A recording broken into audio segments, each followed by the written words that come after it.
All right, Jack. I mean, a fairly sort of standard day in terms of the breakaway going up the road, but then, I mean, that finish seemed to get pretty crazy in the end there.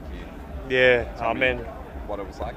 There's some people doing some pretty stupid shit here. Yeah. Just people cutting left and right with 300 metres to go. I think there's a massive crash involving one of the Blanco boys.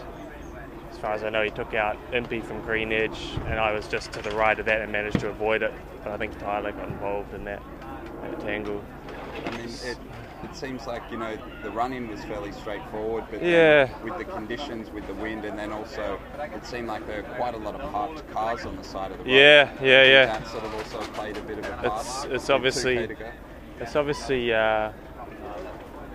when people will have fresher legs on a day like today, it's a shorter course. The break went early, so we didn't have such a hard day. So that means that when there's fresher legs, there's a lot more people at the end that shouldn't really be there. You know, a lot of people that aren't sprinters and can't control their bikes in the finale, and see what happened today. I mean, moving past the sprint, you're still holding a good place. I'm just staying out of trouble. Obviously, our plan was to come here in support of Rohan Dennis for the overall classification. With him not even starting the race, I had to do what I could over corkscrew on stage 2 and try and move into the top 10 on GC, because obviously with it being a World Tour race here at Down Under, the points are up for grabs, and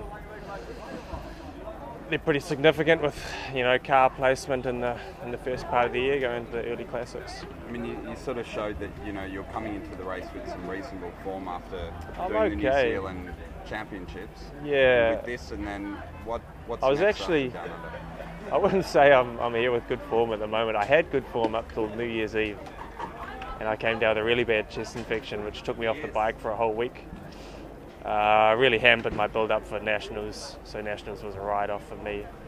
And I came here trying to, you know, build day by day to be able to help Rohan out on the climbs, not necessarily to get over them myself.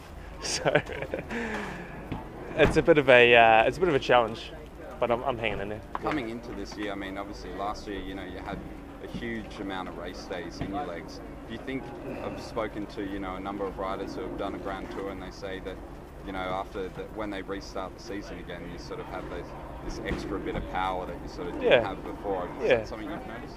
Yeah, I think after every year that you do on the bike, you build a bit of strength and a bit of endurance. And definitely with it being my first year at the Pro Tour last year and riding my first Grand Tour, it seemed to make a difference. It's given me a bit more gas in the legs and a little bit more strength, I think. Okay, and then with Willunga, what's the plan at this stage? Hang on. Just hang